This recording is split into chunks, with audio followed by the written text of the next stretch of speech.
We just crept. Oh my gosh. Woo! Crept out of the 80s to bring you this special You wall episode. crawling. Yeah. There we go. Mm-hmm. The whip. Hello. Hi. We're back with an episode that is, again, not quite 80s, but for me, it starts in the 80s, The Love Affair. So Yeah. that counts, I guess. It counts. But we are going to talk about Don Juan de la Nooch. We're going to talk about Spider-Man. Most specifically, the cinematic world of Spider-Man and the Spider-Men who have played Spider-Man. Spider Blades. Who better to talk Spider-Man with than Bobby Heckman. Casey Crawford, who is also a lover of the man of the web. I know that, I mean, the reason why is because we have a very significant film coming up next week. My gosh, next week. Next Is Thursday. it really? Shit. Next Thursday. Oh my god. We will be sitting in a theater and having it wash over us. Which we'll do Oh, definitely. We'll do something. We will definitely do something. And we're seeing it 2 times that week, so we'll be able to really Yeah, we will. Yeah. get thick with it and truly dive deep dive into it. So, but let's talk about the cinematic world that has come before for the wall crawler. And I guess we can talk a little bit about our histories with the man behind the mask.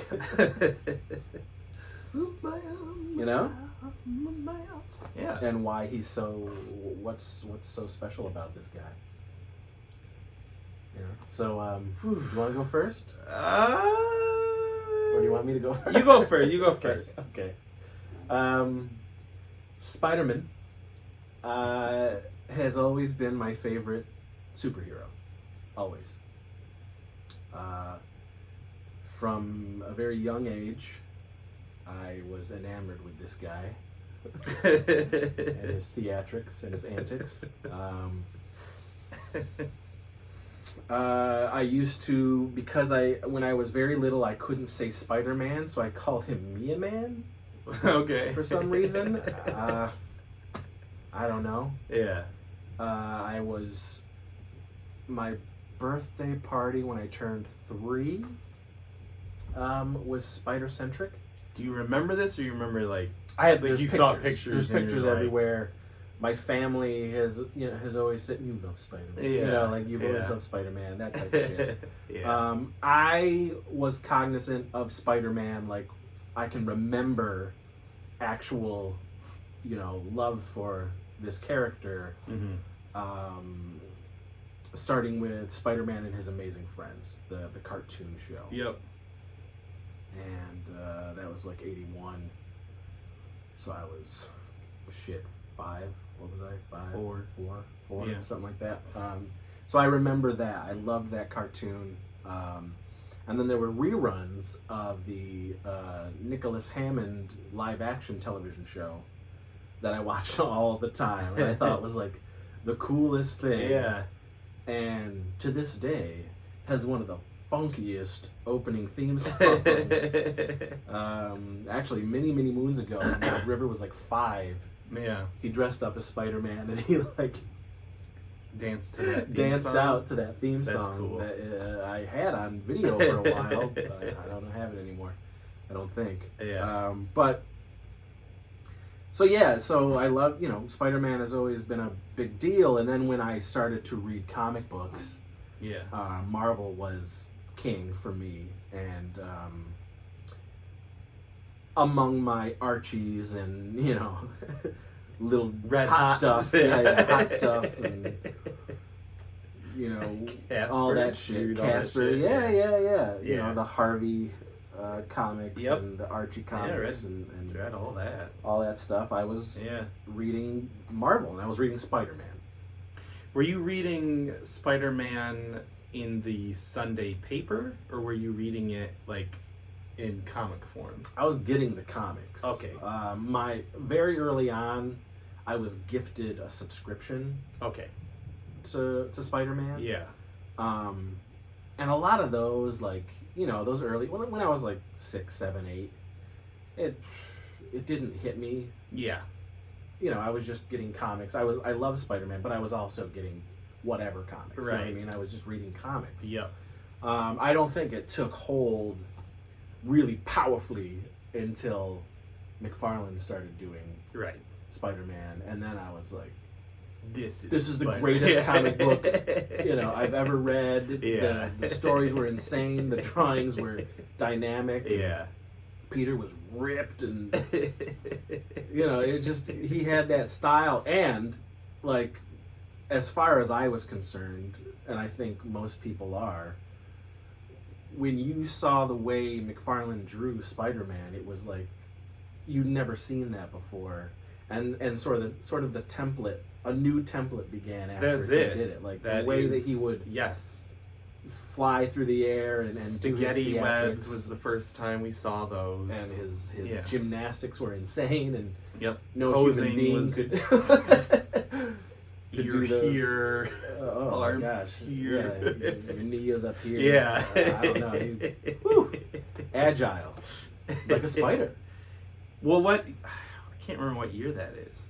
I feel like wanna that's say, like late 80s. Well, he started, I believe, I'm probably wrong, but at least in my little memory, I want to say it was like 88. Well, that's what I'm saying, because 92 is Image. Yeah. So this counts as it correct from the 80s. Well, it does, it does. For when we actually both really got into Spider-Man was in the late 80s. Oh, for sure. Yeah. Yeah. And Spider-Man was just dope. Yeah. And then, like, as you get older, like I really love the Humberto Ramos, Yeah, of course. his style. Yeah, I love it. Yep.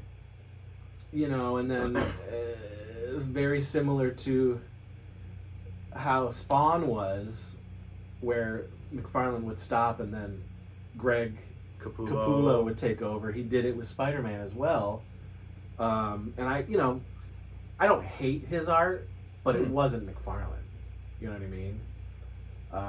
I like Capullo for his own thing. Like, if I said, here's Spawn by McFarlane, here's Spawn by Capullo, they're very similar. You know what I mean? Yeah. The big difference for me for Capullo is faces. Oh, His yeah. faces Well, are not even close to the same as No, McFarlane. not at all. But Not at all. I still think he's an amazing artist. Yeah, Capullo. yeah. I was still getting the Spider-Man. Yeah. But I after understand what you're McFarlane, saying. He's just a transition. but it just was Yeah. was odd to me, and he's definitely not. I would honestly say that Ramos is like, I love his Spider-Man. The way I just love his art in general. Mm-hmm. So I love that. I love the spectacular run, because the art was so dynamic. And for me, yes, story. I dig story, but I do. I mean, it wouldn't have hooked me if I didn't. But being a visual person and an artist myself, I was attracted to the art a lot, mostly. So, but anyway, Spider-Man. Yeah. Spider-Man. So, and then the 90s hit, and then the animated series was like nothing we had seen before. And I'm, in my late teens by this point, but the animated show was awesome. Yep. Same with Batman animated. We were getting these like And animated X-Men. shows that were just so like X-Men. You don't like it as X-Men. I don't like it as much. Okay. If you watch the X-Men show and you watch Spider-Man, Spider-Man is the better animated show. It just is. Story-wise, art-wise, it just is. Yeah. So, and again, people were coming at that at a different age. I was already 17, 18, Right. when those shows were on. Right. So I definitely was more into the story and what the stories were that I was anything else. Right. Whereas the kids gotcha. behind me were like, oh, It's cool. Yeah, exactly. Me. The theme songs are so yeah. rad. They are. You know? But, yeah, so I was, you know, and like any, well, I wouldn't say that, but becoming a casual comic book fan, I definitely like fell off and wasn't collecting everything and had to get every issue of everything. And there's so many iterations of Spider-Man out there. You just kind of pick and choose. And what I ended up doing was if I saw a story was like a big deal, or if an artist was like, oh, this artist is taking a shot at Spider-Man, then I'd wait for a graphic novel. Like if you would look at my collection of the graphic novels, it's very specific runs of the Spider-Man, of course, that I found to be very appealing to me. Yeah. But you know, then we had the rumblings of James Cameron, the Wizard magazines talking about James Cameron doing Spider-Man and canon films. Did you ever read that script? I never wanted to, Oh, because I knew it was gonna piss me off. You know, and like because it's not getting made. No, because I hear it's terrible. Oh. I guess, you know, now you got to think about it. Like, I probably read that script around Spider-Man 2 time, I want to say. And at that time, it's like you have Spider-Man and maybe Spider-Man 2 is out or not. You know what I mean? It wasn't so terrible to me where I was like, this is horrible. I would never see. Nowadays, I probably would be like, ooh, like, where would be the appeal of that? I don't know. Like, everybody that has read that thing, you know, and certainly in the geek sphere has said, like, thank Crom that he didn't get to do this. Because this movie was fucking garbage. The script. But anyway, so Spider-Man, man. You know, Spider-Man is awesome. In my Marvel-loving self, you know, Thor and Doctor Strange and characters like that are my big like Marvel people, but Spider-Man has always been top number one, for me. So yeah, that's going into the movies. That's where I was. You know, similar. I remember reading the comic on Sunday mornings. And I think that was like probably one of my first introductions to Spider-Man, was seeing like that little, you know, 6 panels, if that. And then, I would get comic books here and there until like I got to know, because there was only 2 comic book stores growing up for me. You know what I mean? And everything else was like... one of them the... Jay's. Yeah.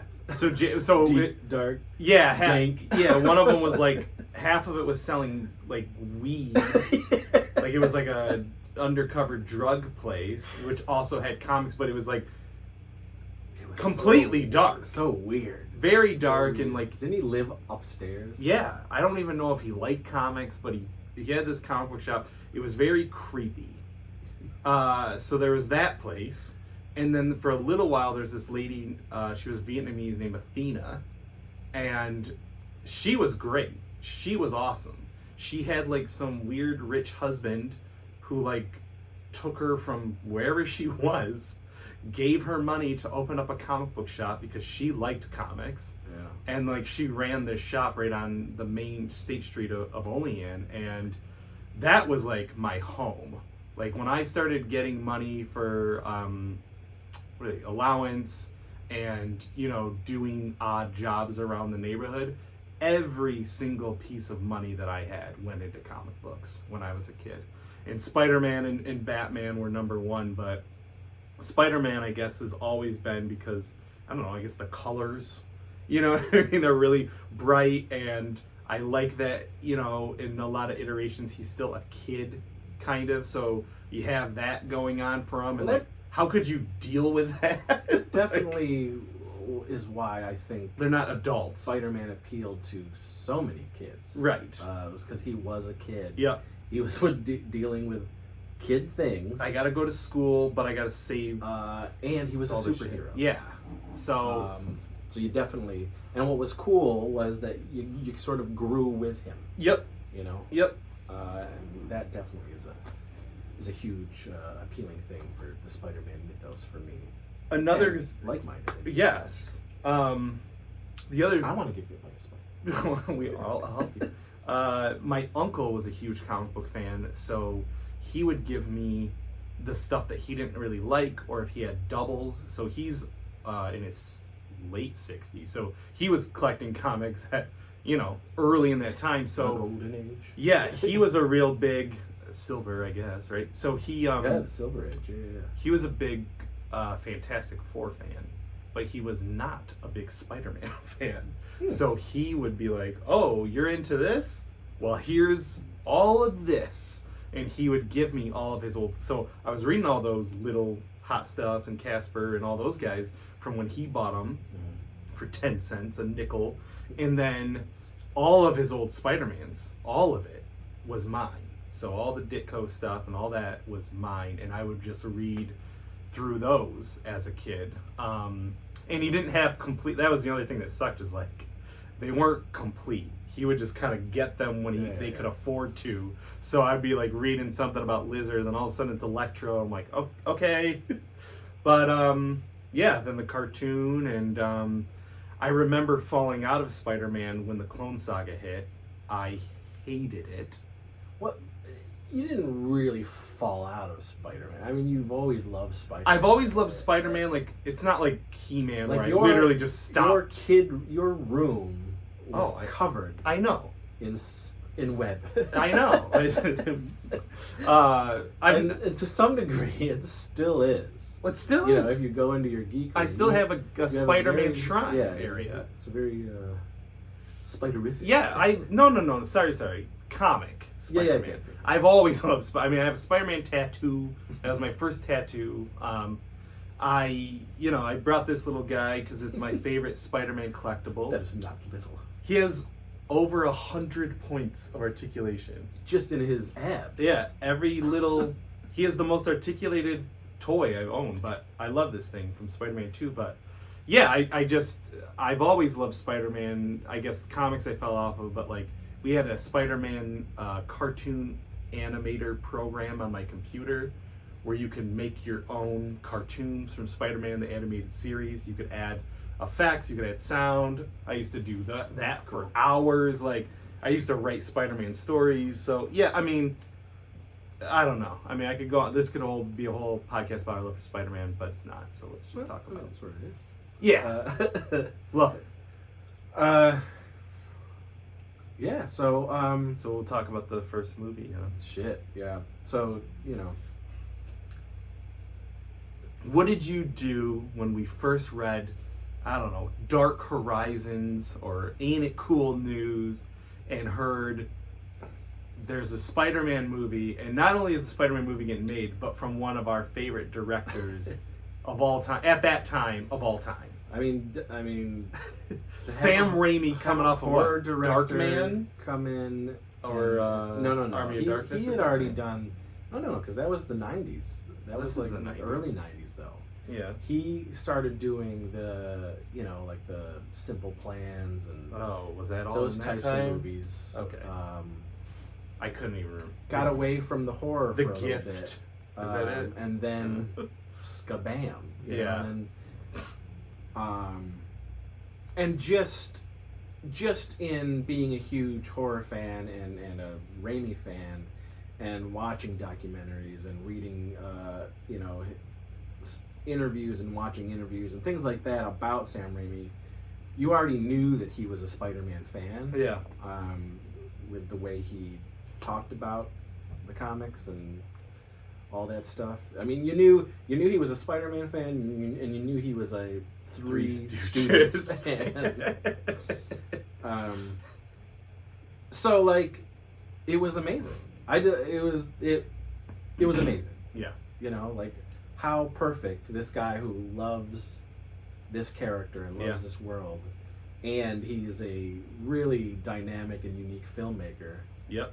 And he's given the reins of Spider-Man. Yeah. Definitely wild. I'll say this, and I'll talk about it probably throughout what we're talking about, but I am not a Tobey Maguire guy. Mm-hmm. I never was. When it was announced that he was Peter Parker, I was like, oh no, what? You know, so I've never liked the casting. The only piece of casting that I've ever liked in the Raimi world, there's two. I was gonna say. I like Willem Dafoe Mm-hmm. as Norman Osborne, and I like Alfred Molina as Doc Ock. There's not a lot of anything else. Oh, I guess Jonah Jameson. Oh wow. Yeah, he's the J.K. Simmons is absolutely. he more so than anybody else. Yeah, you know what I mean. For he sure. was the perfect J. Jonah Jameson. Yeah. So they got 3 right. Everything else, I think Aunt May they did a good job on. Yeah, I guess. Yes. I just rewatched everything in the last couple months to get ready for No Way Home or whatever, and it gave me an appreciation of some of the roles, some of the casting choices of all those, of those movies. But for that type of Aunt May, I actually was yeah. I like, I can't remember what her name is. I feel bad because I just watched 3 movies with her. McGee. Yeah. Yeah. And I just rewatched the first 3. Oh, you did? Like literally in the last 2 days. Did you watch? You watched 3? 1, 2, and 3. Oh, yeah. Yes. Because we'll get into it. We'll get into it. Okay. So I remember the anticipation was huge, regardless of my hate of the casting. Did not like Kirsten Dunst at all, other than her bouncing voluptuous breasts, Mm-hmm. which are still bouncing voluptuous. But I was just like, oh, this is not my Mary Jane. I couldn't see it. I couldn't see him as Peter Parker. Yeah. I'm gonna tell you something though, but let's stay. Let's stay at that time. Okay. So at that time, 2002. Yeah. The anticipation of a Spider-Man movie was fucking huge. Yeah. And I remember us going to the opening of the movie, Mm-hmm. and I was pissed because I didn't get to sit with you because one of us was late to the screening, or we were waiting for somebody, and that somebody was late. And was this at Tinseltown? I can't remember where we went. 2002. I don't know. I mean, I was in Buffalo at the time, but I don't. Well, we went. Yeah. And I remember you were across the theater, and we were like yelling at each other. Huh. And I remember. I do, and I remember being like, "The seats are gone!" because. Oh well, at that there time was there's no choosing assigned seating. Yeah. And it's fucking Spider-Man, and it's packed. Yeah. And like you're trying to wait for other dipshits, and right. I remember just being like, "Man, I wanted to be next to you." Yeah. May, what is it? July 4th is usually when Spider-Man's out, or May? No, May. It was May 6th, 4th, 5, or 6 usually. But anyway, yeah. So I remember the movie unfolding, and I remember like this has never changed. Like I walked out of that not that happy. Yeah. I mean, you were all smiles. Of course. You were fucking like, on cloud 9. Yeah. But I had definite issues with the movie. I didn't hate it. Yeah. But man, not your Spider-Man. I just wanted to love it, and I just, for me, it's funny now watching it. As an adult, as a 44-year-old man. Yeah. As opposed to 20 years ago, almost. Is that crazy? 2002. Yeah. Whatever I was then, but yeah. How then I thought, man, you know, they're really spending a lot of time with him not as Spider-Man.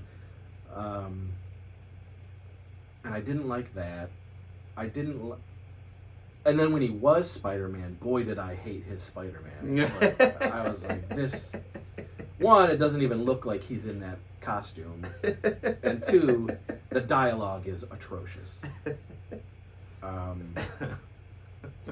Really? Like, I was just This is like, you then, or this is you as still. of 2 days ago? Still. Okay. Still. He is a terrible Spider-Man. The costume is... He's a much better Peter Parker. Never my favorite costume either. Well, It I was mean, a at little that weird. time, that's all we had. I know, but Well, I You know. I didn't even. There was something weird about it. But that overlay, that webbing overlay is weird to me, but it didn't take me out of anything. I remember being a little like, oh, why is it coming out of him? You know.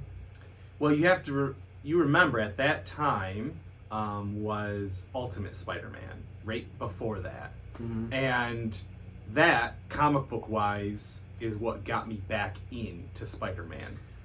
And I have since, it took me a long time, but I have since read that entire run by Brian Michael Bendis, and then right after, where Miles, I mean, at the end of it, Miles shows up, and then I read everything he did with Miles, and I'll tell you, whoo, that is some fucking great Spider-Man. Everything. I did have a huge chunk of Ultimate Spider-Man. Oh my god, 160 issues. I didn't have that many. I read it all. I loved it. But I did have a chunk of it. But anyway, he organically shoots Willem, and I think that's why they I did got it. that, but as a fan, as a little kid, Yeah. you know, I was really excited to see You gotta make it. putting And it I get together it. and all Testing that it stuff, out. and Yeah. I was just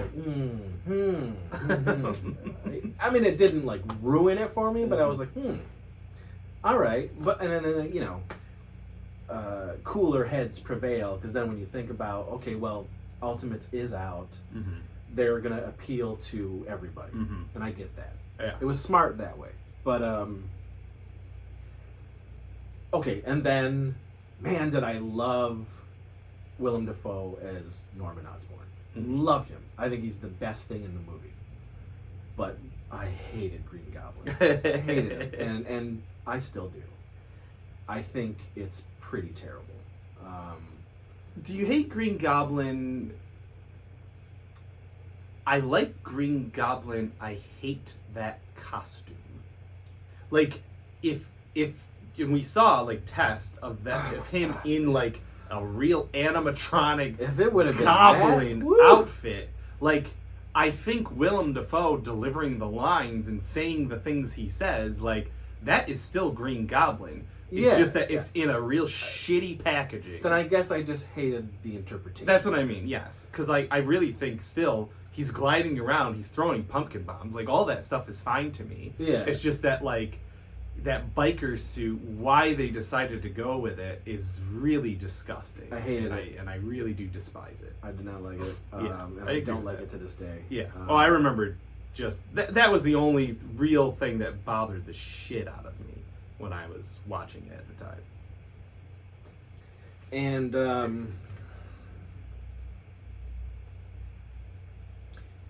yeah, I don't... Did you see it multiple times, though? Oh, of course. Yeah. Yeah. Okay. Yeah, I mean... I was going to say, we saw it. It was a Spider-Man movie. Yeah, I saw a bunch. What do you- Probably saw it 4 times, probably. So, and what I'll say now, after just watching it 2 days ago, the first one,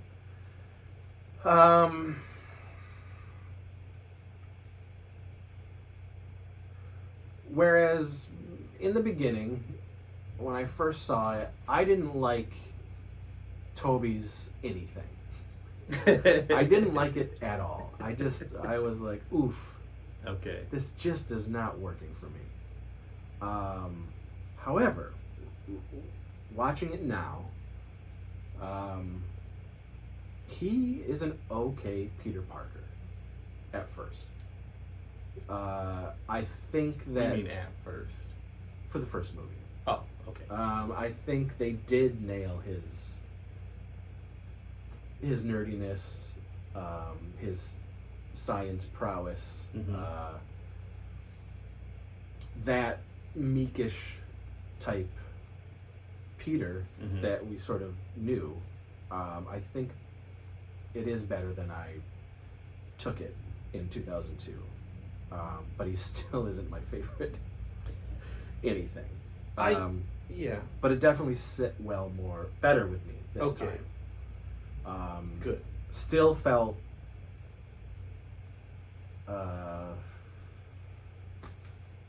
Dafoe was fantastic. For Dafoe's. Yeah. Yeah, for sure. I think Harry is a waste. I think what they did with Harry in these three movies for me, is a waste. Oh, 100%. He doesn't even need to be in them. Not at all. It's very dumb, and it's just a waste of creativity. I don't know. I agree with you about Toby. You know, what I thought after watching these is that these were the more adult Spider-Man movies. Like, these were the Spider-Man movies for people who had been reading it since the 60s and really dealing with the shit that he has to go through. Like, the other two Spider-Men I never feel his struggle of having to live the double life. Whereas in these three, you really get, like, he is poor, he has to try to stay at a job, he really wants to help his aunt, he really wants to be with this girl, like, nothing goes right for him, and, like, there's some comics of Spider-Man where that's all it is. And then there's the other, like, I'm fun, I'm shooting webs, and I'm saving bad guys, I'm making quips, and this is not that Spider-Man. He's a horrible Spider-Man. The quips are just, I think he says gobby one. Like, it's forced. Oh my!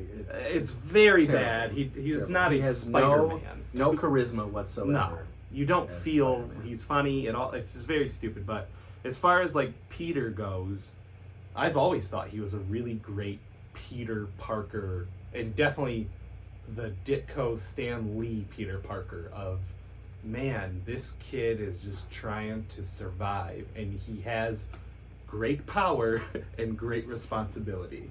I have never felt it the same from the other two. Not to say that they're not great Peter Parkers, but we'll go into that. All right, so I mean, what's Spider-Man your 2. Yes, I mean Spider-Man 2. Yeah. The anticipation, of course. We got to a couple years later get another amazing villain in Doc Ock. Did we see that one together? I can't remember. I cannot don't remember if you were there, but I do remember seeing it. Oh yeah, I remember seeing it because I cried at the end.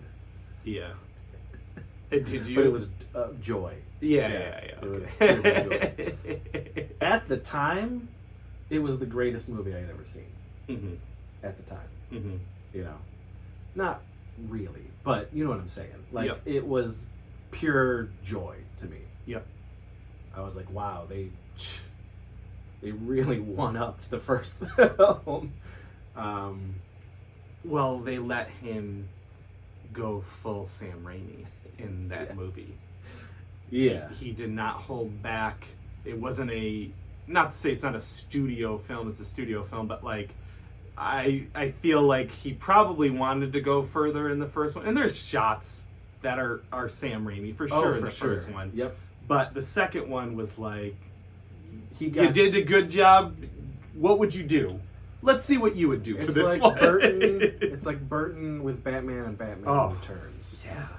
Batman you go full Burton and for they Returns. didn't like it. Yeah, and they didn't like it. Well, the fans do. Oh, I love it.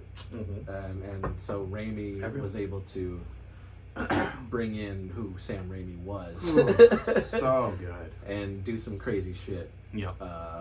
With part 2. Yeah. However, there definitely was some things that I didn't like in the initial watch. There's things I didn't like, even though I was like gleefully excited and happy at what I was seeing. Doc Ock was phenomenal, and still to me is phenomenal. Is probably the best part of part 2 for sure. I like how, and I liked then how they humanized him. Yeah, he's another one of those not forced villains, but like sympathetic. Sorry, sympathetic. Yes, much more than what we grew up reading. Oh yeah. I mean, these guys were villains in the comic books. Yeah. You know what I mean? Yep. Probably the most dynamic character, villain-wise, is Norman. You know what I mean? Because he's had so many different iterations of... You really get to spend time with him throughout the history of the comics and the Green Goblin. Yeah. You know what I mean? He's like Lex Luthor if Lex Luthor decided to go like full crazy. Like really. Yeah. So in this movie, they made Doc, and they didn't do, which I liked about, and rewatching it was great. They didn't do that with Norman. You know what I mean? Like Norman is just poisoned. Yeah. You know, and that's how he is in the comics, and that's how he is in the movie. He's a poisoned individual, and there's not much redemption to him. Not really. You know. Yeah. He's a bad dude. But I love his grooming of Peter. I love that they're so interested in Peter because he's a mind, because he's scientific and he appreciates things like that in life, and you know, I think any intelligent villain finds that appealing. You know, either be it like looking at yourself. Or looking at somebody who you can groom to, you know, follow in your footsteps. That stuff's great.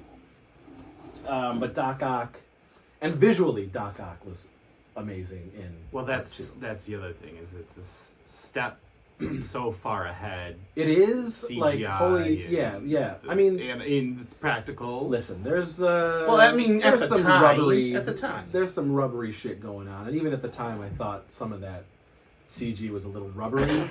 But what I didn't care about at the time, and still don't, even though it's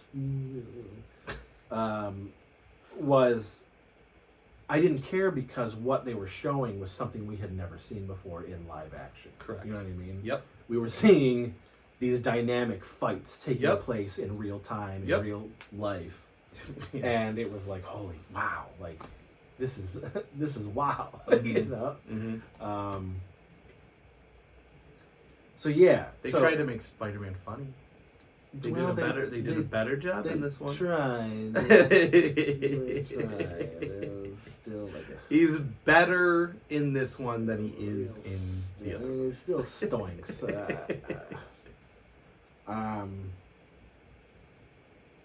And I like how they brought in the elements of the famous, like, you know,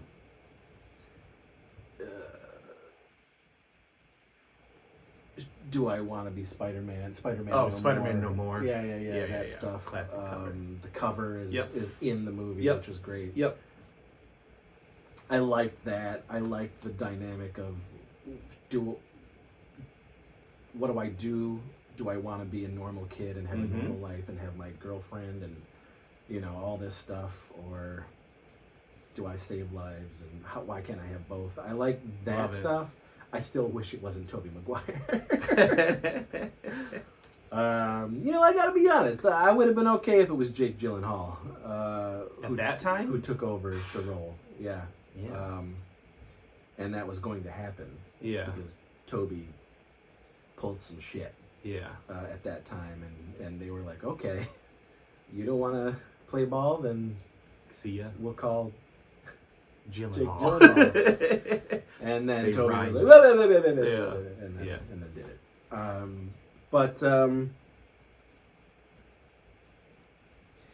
Yeah, I love how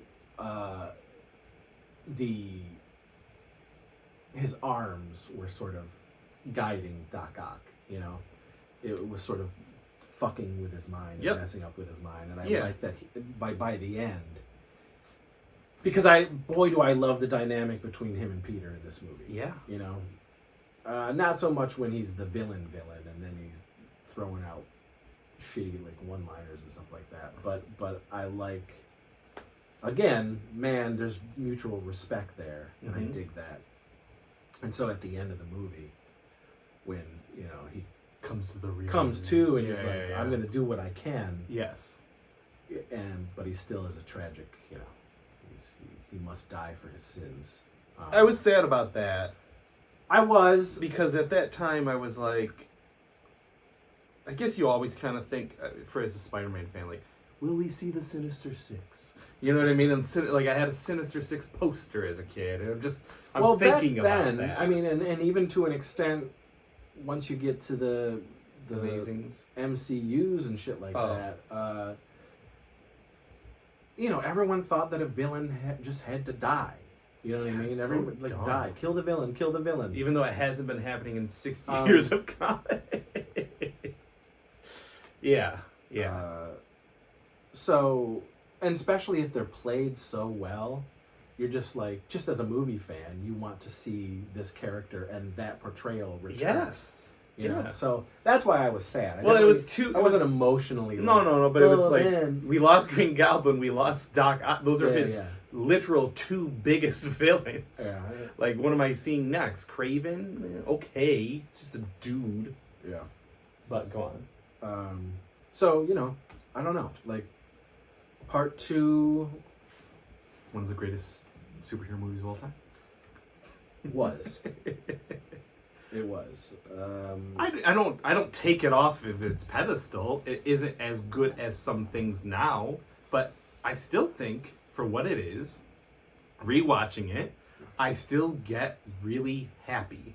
And as a Spider-Man fan, when I stack it up against just Spider-Man movies, I go, this is a very solid entry for me. And we'll talk about the other stuff. I came away from it yesterday. Like, and I had watched it a few years ago again too, because I was like, man, everyone still like adores this movie. They always talk about like, their Spider-Man. I want to see why. And sadly, I just don't see it anymore. It's not even in the top 10 for me. So okay, but where is it in the top? What is it? 3, 4, 5, 6, 7 Spider-Man movies? I mean, it's still down there. Really? The Tobies are at the bottom of the list. Okay, for me. All right. That's fine. But it's okay. So it's a good movie for you. I mean, what's your takeaway of part 2? I still really love it. Again, there's certain things, like, I don't like Harry. I hate Harry. I think Harry the ending just keeps getting worse. Was like, and it's like, what about your pal, Spider-Man? I'm just like, come on. And I at this point, as an adult too, it's like, James Franco's a fucking creep, who like preys on young women. So now I'm even more like, ugh. So yeah, no, I don't like him. Kirsten Dunst sucks as an actress. But she looks good. Oh man, I've had a crush on her since Interview with a Vampire. She looks well. I haven't. I know you have, but we're the same age. You and her. Mm-hmm. Oh yeah, you guys are. Yeah. She is very attractive. Yeah. So I just and bountiful.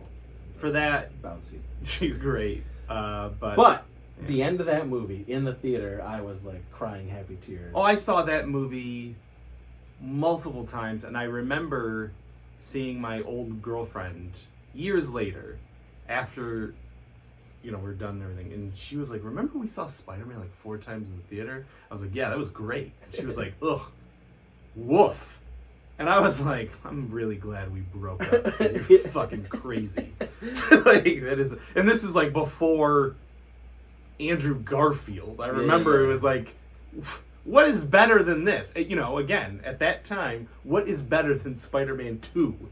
As far as like, because at that time it's like Blade, a shitty Punisher movie from the 80s, the beginning of the X-Men, which, maybe we'll do an X-Men thing at some point too, kind of similar to this. But, Blade is, of course.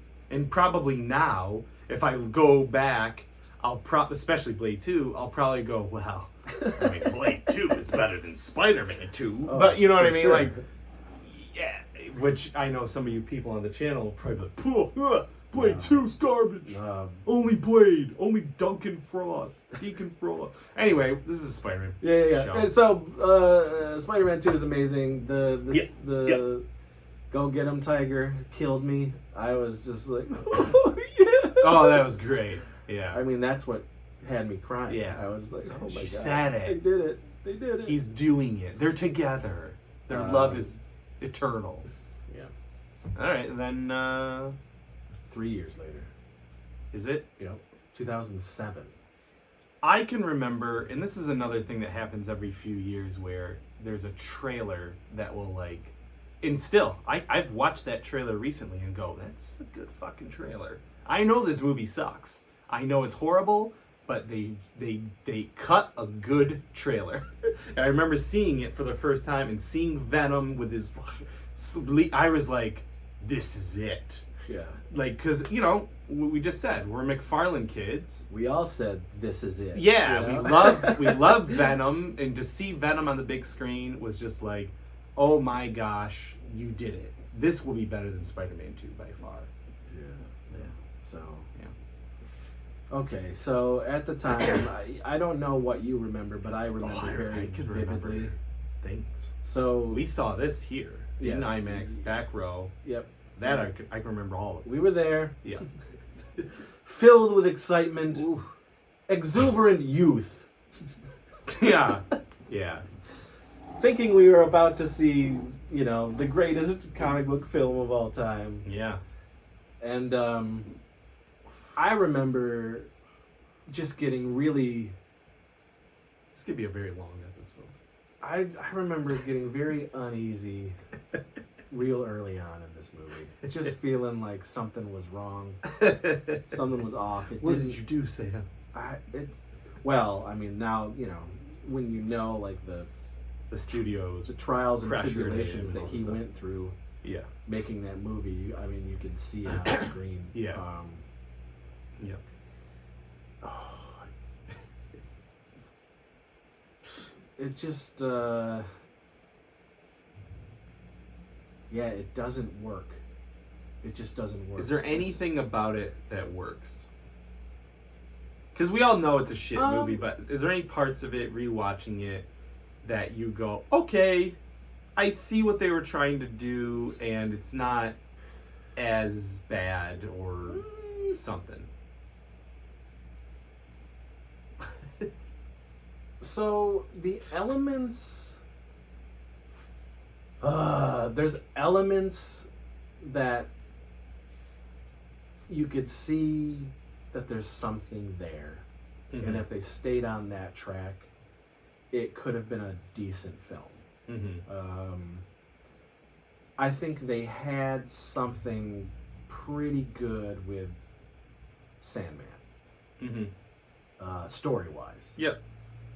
Again, another villain that you can sympathize with his plight. He really didn't choose that. Circumstances happened, and he made wrong decisions, and he sort of... But he wasn't a bad dude.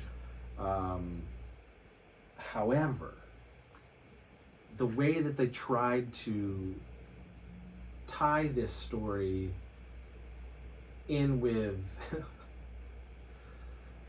what feels like 7 other stories is just And watching it yesterday, it's very fresh now because, listen, I've probably only seen Spider-Man 3 4 times in my life. Yeah. And one was yesterday. You know? I've only seen the it fourth time was yesterday. twice. Um, Once in the theater and then once like a month ago. so I watched it in the theater with you. Yep. And then I watched it on River, though. DVD or something like that. Yeah. And I watched it with River. Yep. And then yesterday. Yeah. The movie is a giant mess. They're trying to string like 4 or 5 different tales into one movie, and none of it works. And there's no good payoff for any of those stories. Right. Man, and you know, Bryce Dallas Howard is Delicious. oh, she is gorgeous. And her She does good to Gwen Stacy. visually as Gwen Stacy, she Yeah, was okay. fantastic. Yes, she is. What they did with her, Yeah. such a waste and so weird, and it just didn't work. There was no reason for it. Harry, again, like whiny Harry being Green Goblin and all that, and then the dumb change with him, and Yeah. that didn't work. Yeah. Holy shit, Venom did not work. You know what's funny too is like, because I haven't seen it since it came out, he's only Venom for what, 20 minutes, I think? Maybe. Yeah, Maybe it's that. really short. I remember being like, oh, okay. I mean, I guess I'm complaining about Venom, but it's really not. It's really Eddie Brock for an hour and a half, who and is then Venom for like terrible. 20 minutes. Oh yeah, he was a really, really bad casting choice. Terribly miscast. Yeah. The script for 3 is terrible. Yeah. Just terrible. God, yeah. You know, and then watching it yesterday, the effects suck. They do. They are really bad. Yeah, they are. But again, they're also showing you things that you had never seen before, fighting wise. Mm-hmm. So that aspect of it is fun. Mm-hmm. Like, man, if this was better. But I even remember when we were watching it the first time it came out, we were like, ooh, you know? Yeah. Like, these are looking like Matrix Reloaded effects, which are fucking terrible. Yeah. Like, yeah, there was something wrong with the whole thing. I don't know if all the effects were being taken up by ILM for Transformers, because it was the same year. Is it really? And Transformers is like, still holy looks good. shit, Yeah. you know? And then Spider-Man looks like fucking 1999 rubber, like, you know? Yeah, it's you know, I'll say that I didn't hate it as much as I did those many years ago, but I think that's because I've been separated from it for 15 years or whatever, so that I wasn't off the high of 2. I didn't hate it this time watching Yeah. it, but I didn't think much of it. I was like, okay, you know what? It doesn't even deserve the hate that we had for it back then. It's just a poor film. That's all I thought. I was just like, I've seen bad. Katie had never seen it, so she was like half-ass paying attention Yeah. yesterday, and Yeah. she was laughing at it. Really? Yeah, Like she how was just stupid like, it was. She was like, Yeah. wow. Yeah. She was just literally laughing at it, and I was like, I know. Yeah. Like, It's. I was like, I well, don't this know. killed it. I was like, this killed Toby. This killed, Yep. you know, that Spider-Man. Yeah. Yeah. Raimi was fucking real depressed after that movie. Mm-hmm. They probably would have done more. Well, if they it were wasn't supposed to do for- that fourth one. Yeah. The fourth one was supposed to come out in 2011, Really? and it all fell apart. Yeah. Oh, sure. And then they made a new Hmm. one. So yeah, I don't have much good things to say about Spider-Man 3 still. Other than it's not as bad as it was 20 years ago. Yeah, but it's still bad. It's not something that I will watch again. I don't need to. Yeah. You know, like it. Unless I do again what I just did, which is I'll binge them all. Maybe I would. I mean, it's not like... I didn't get much entertainment out of it. Yeah. You know what I mean? I like the beginning, actually. Like, where he saves Gwen. I was like, this is a Spider... And I remember seeing it in the theater. I go, this is a new Spider-Man scene. It was in IMAX. I remember seeing, like, that jump through, and I was like, okay, this is cool. Yeah. And then, you know, maybe after that 15 minutes, 20 minutes, you know, after he gets turned into the Sandman, after that is when it, like... it crashes real bad. It's just a shame. Yeah. It's a shame. There's so many things wrong with that movie. So that's the Raimi trilogy. Yeah. Yep. My final words for the Raimi trilogy are overall, you know, watching them back to back like I did, what I saw from them was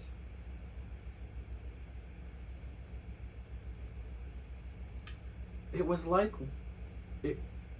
all three of them are like issues of a comic book. I thought they had the fun and they feel like comic booky to me. There's goofiness in them, you know, there's playfulness in them. Visual, the choreography of some of the visuals were fantastic. So to me, they're very poppy and comic booky to me. Yeah. But different from, say, modern comic book films. For sure. Where you say, now that's a comic book film. Yeah. You know what I mean? It's different. Yeah. This was really Raimi having fun and taking his, you know, 60s Spider-Man comic books and putting them on the screen. Yep. And that's what I got from all three of them was just, okay, these are just pop culture fun. This is a comic book at that time. That's what it feels like to me. Because he really, I mean, he does play. He plays through all those films and puts a sense of Raimi. Yeah, fun and comic book chicanery in those films. But overall, I think, as I said, I think they're on the bottom of my list of the Spider-Man cinematic world. Okay. The three of them. Okay. At the bottom. So. I you know, just what I said before, I think they're the more realistic version of Spider-Man from the comics. You know? So what you said too is that they're more comic booky, but they're more comic booky of the Ditko Stan Lee times. You feel his struggles, you feel his like, can this guy get a break? Like, he's constantly struggling throughout the entire series, and he's constantly having to decide if it's Mary Jane versus being a superhero versus photography. You know what I mean? Like, school, nothing is going his way, and for that I feel like they really nailed it. Like, they really nailed how hard it would be. You know, he doesn't sell his exploits like Luke Cage to make money or anything. He's just this poor ass dude trying to survive, and he can't even like do school or his job right because he's saving the city. So that's, to me, what I felt like through these movies, is that as far as being Peter Parker goes, even over all the other ones, I think this is the Peter Parker Spider-Man movies. That's what I feel. So I like them. I think I'll have to think about where I'd rank them in the pantheon of Spider-Man. All right. I like it. So we're going to end this as a part one. Yeah. Because there's much more to talk about. And we'll do that soon. You know? Yeah. We'll try to put these out like that so that we are on time with the movie. The Majesty that's coming. Yeah. So, thanks for watching. I am sure we're going to get some comments. I hope so.